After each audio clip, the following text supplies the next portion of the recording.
So we're going to look this week at some of the challenges that face not only urban missional living and missional ministry, but kind of missional ministry as a whole.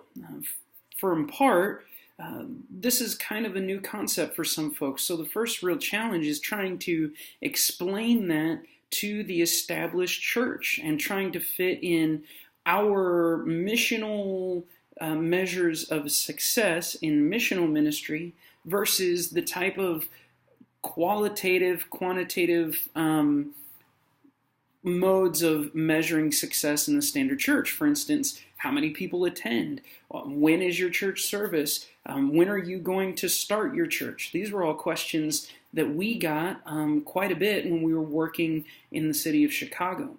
But we were living under a different mindset. We were trying to attack ministry in our neighborhoods in a different way, which meant we needed to figure out how to convey our measures of success in ways that the established church would understand.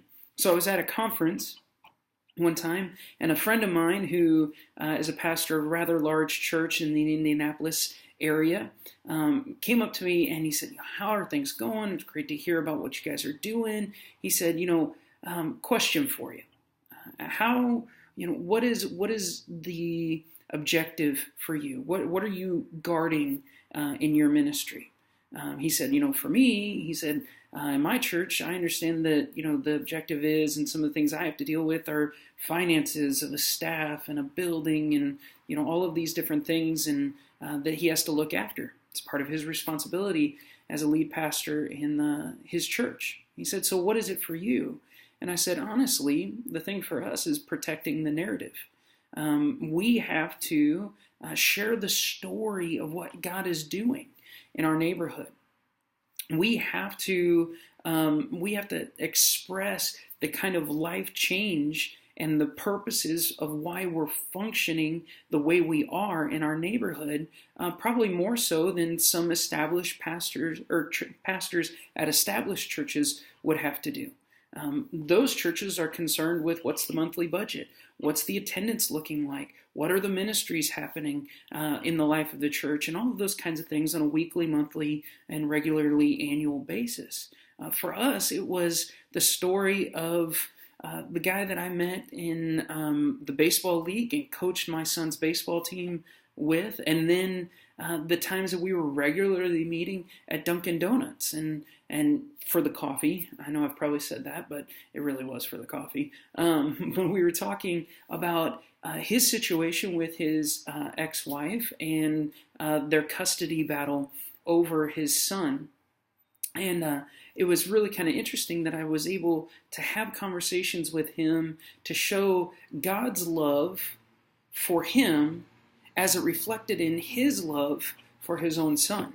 And that was part of his story. And praying together in the middle of a Dunkin' Donuts lobby, dining area there, and just the hours and time that we spent talking about real life issues on a one-on-one basis at a seemingly regular, mundane place. That was one of the challenges. We had to figure out how we were going to express and convey our measures of success for the established church. One of those ways that we did that was with our oikos relational mapping, which we're going to get into soon, and I'll explain that. But it really just kind of showed people in the established church, when we would go and talk to them, kind of where and how our relational networks were building throughout our neighborhoods that we were in the city. So it was really kind of great like that.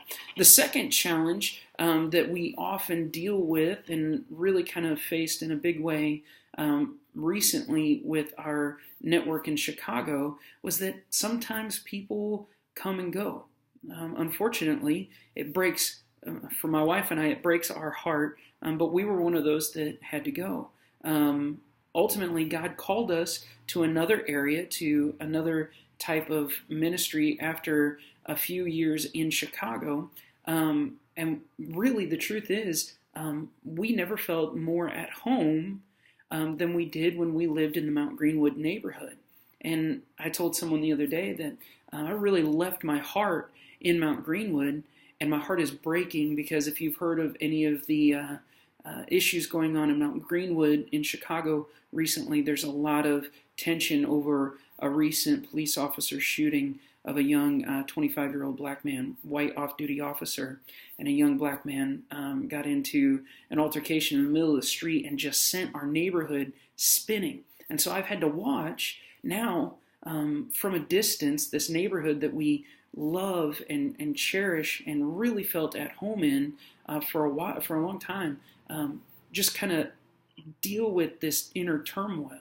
And so our network leader, I had lunch with him recently as well, and he was just kind of expressing how heavy his heart was, how it seemed like this network of great families who were passionate about Chicago came together very quickly, and then over a very short period of time, God led a few of us to different places. Now, for me and my wife, our missional mindset didn't change, and we looked for a place where we could get involved in the urban setting, and we ultimately felt like God was leading us to Kankakee, even as we work here at Olivet, so we could be involved in that urban ministry context. And our church is very passionate about the urban ministry setting, and we've loved that.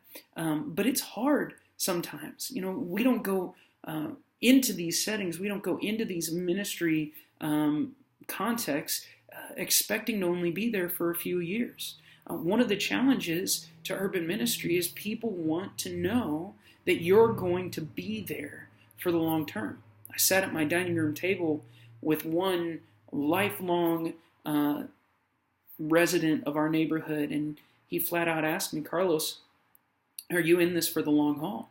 And at the time, I really had no intention of doing anything else because we moved to that city expecting to live there for the next 40 years. And so did the other people who came in to the network with us. But the truth is, sometimes God leads people in for a season and leads them out, sometimes quicker than we want to admit. So the truth is, people come and go, and these people that we were working alongside of, there's still several who are in the city, but the truth is they're struggling with this understanding of, the team has changed, and it really just is different than what they expected life to look like at this point in their journey in ministry in the city.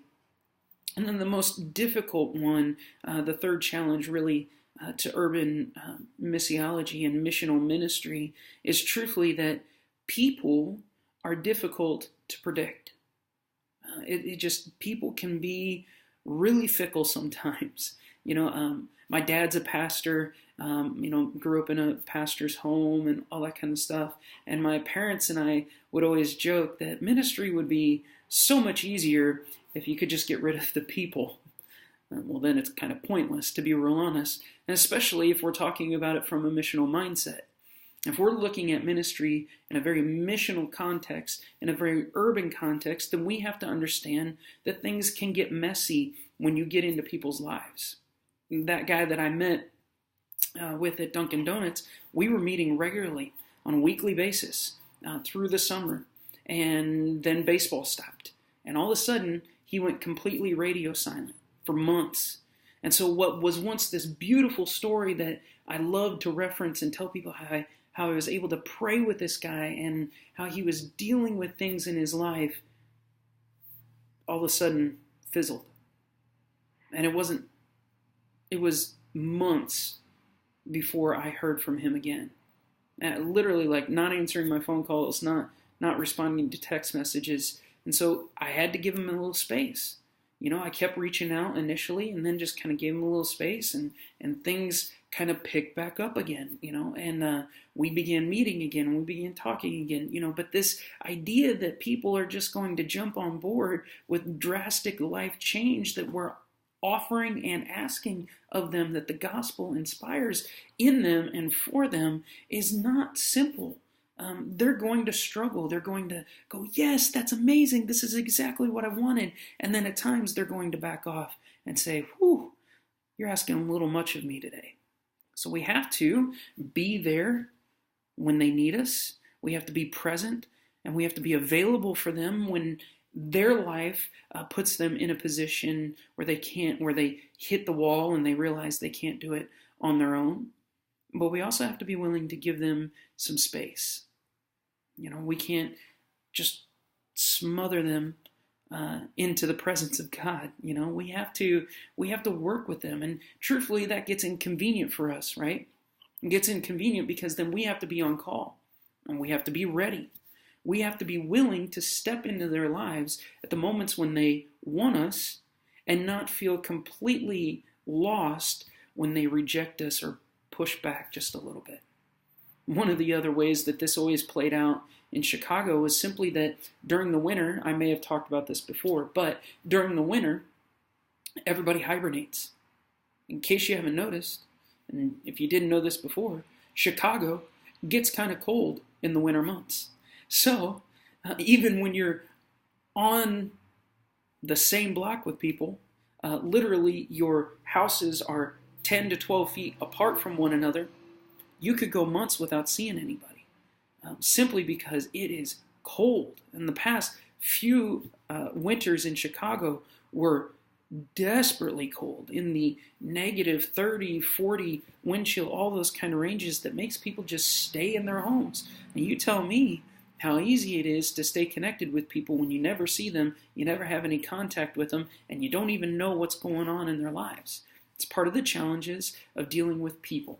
So, 3 big challenges to missional ministry in general, but specifically missional ministry in the urban context is: 1, you have to find a way to convey the narrative of your work to the established church in a way that they will understand. 2, sometimes your team comes and goes. The people that you think at one point or another will be right by your side in the trenches of ministry may not always be there, but that doesn't change your passion for what God's called you to do. And 3, dealing with people is messy. Sometimes you've got to be on call. Sometimes you've got to be available when they're ready and give them space when they're not. It's not easy living life with people, building relationships, and making sure that you are actually available when they need you. It's inconvenient. Most of the time, it's untimely, and it's just really difficult to know when to step into someone else's life and be there for them. So, talk about that. Look at the 3 challenges. How do you see, or what other challenges do you see playing into missional ministry in the urban context? Looking forward to the conversation. Have a good one.